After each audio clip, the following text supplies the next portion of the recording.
Corona के प्रभाव से हमारी मन की बात भी अछूती नहीं रही है। जब मैंने पिछली बार आपसे मन की बात की थी, तब पैसेंजर ट्रेनें बंद थी, बसें बंद थी, हवाई सेवा बंद थी। इस बार बहुत कुछ खुल चुका है।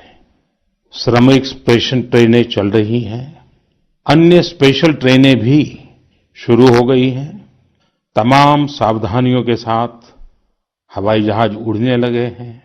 धीरे धीरे उद्योग भी चलना शुरू हुआ है।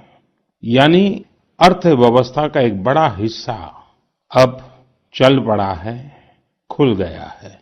ऐसे में हमें और ज्यादा सतर्क रहने की आवश्यकता है।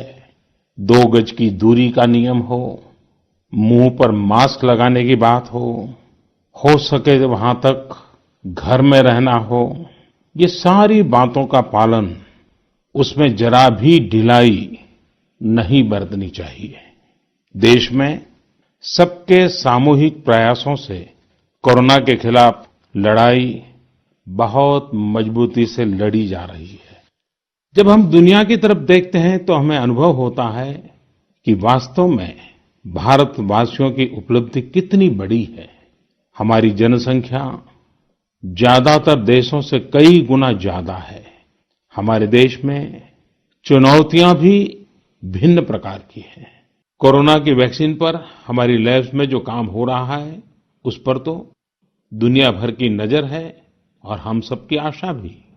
किसी भी परिस्थिति को बदलने के लिए इच्छा शक्ति के साथ ही बहुत कुछ इनोवेशन पर भी निर्भर करता है।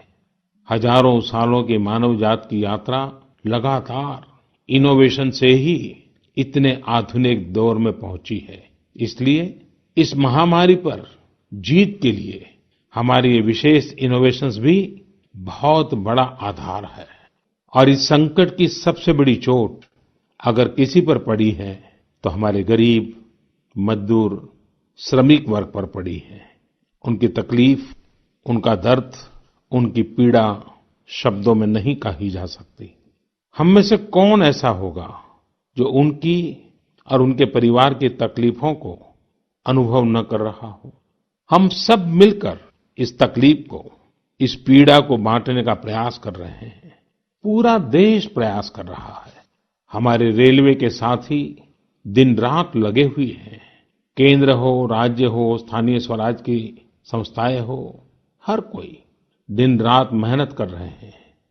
जिस प्रकार रेलवे के कर्मचारी आज जुटे हुए हैं, वे भी एक प्रकार से अग्रिम पंक्ति में खड़े कोरोना वॉरियर्स ही है। लाखों श्रमिकों को ट्रेनों से और बसों से सुरक्षित ले जाना, उनके खाने पीने की चिंता करना, हर जिले में क्वारंटाइन केंद्रों की व्यवस्था करना, सभी की टेस्टिंग, चेकअप, उपचार की व्यवस्था करना, ये सब काम लगातार चल रहे हैं। कोरोना से अभी भी उतना ही गंभीर खतरा हो सकता है। हमें हर इंसान की जिंदगी को बचाना है।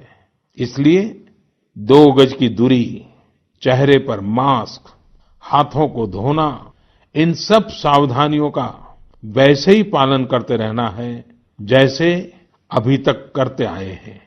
मुझे पूरा विश्वास है कि आप अपने लिए, अपनों के लिए, अपने देश के लिए ये सावधानी जरूर रखेंगे।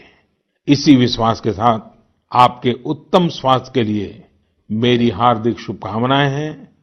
अगले महीने फिर एक बार मन की बात अनेक नए विषयों के साथ जरूर करेंगे। धन्यवाद।